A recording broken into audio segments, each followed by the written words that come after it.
भूमिका। श्रीमद् भगवद गीता का विश्व के अनेक धर्म ग्रंथों में विशेष स्थान है। भगवान कृष्ण स्वयं इसके वक्ता हैं और वे कहते हैं, गीता में हृदय पार्थ, इसलिए इसमें कोई आश्चर्य की बात नहीं है कि गीता सनातन धर्म के अनुयायियों के दिलों की शाही देवी है। अन्य धर्मों और विदेशों के लोगों द्वारा भी इसकी बहुत प्रशंसा की जाती है। इसका दिव्य संदेश किसी जाति विशेष या देश पर लागू नहीं होता। इसकी अमूल्य शिक्षा सार्वभौमिक है।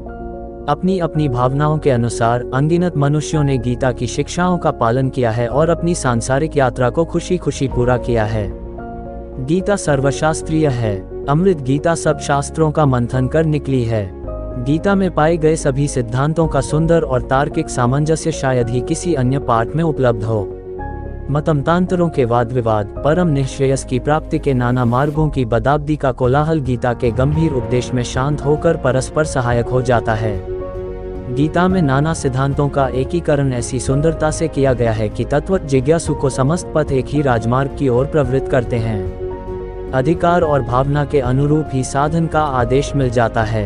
एक और भी विशेषता इस ग्रंथरत्न में देखने को मिलती है। मनुष्य के लिए उच्चतम आदर्श का निश्चय किया गया है और साथ ही उसको प्राप्त करने के लिए सुलभ से सुलभ साधन भी बताए गए हैं। यही कारण है कि इस 700 श्लोक की छो गीता को कामधेनु और कल्पवृक्ष की उपमा दी जाती है। महात्माओं ने इस पर भाष्य रचकर आचार्य की पदवी पाए।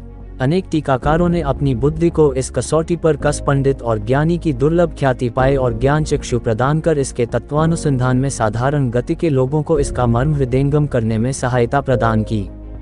विद्या का परमलाभ गीता के रहस्य को समझना ही माना गया है। आचार्यों ने अपने अपने सिद्धांतों की प्रामाणिकता स्थापन करने में गीता को एक मुख्य आधार माना है।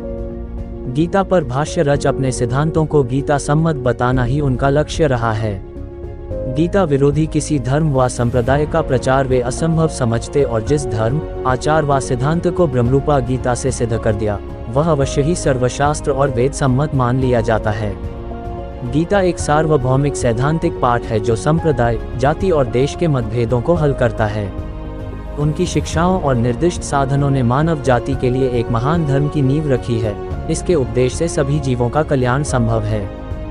गीता में दिए गए उपदेशों से व्यक्ति हृदय की दुर्बलता को दूर कर सकता है और कर्म में संलग्न हो सकता है।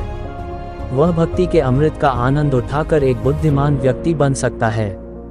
इसमें कोई संदेह नहीं है कि उसे थोड़े से प्रयास से सांसारिक और पारलौकिक दोनों ही सुख प्राप्त होते हैं। आधुनिक समय में अनेक जटिल प्रश्न जो समाज और व्यक्तियों के समक्ष प्रतिदिन प्रकट होते रहते हैं और मन को भ्रमित करते रहते हैं।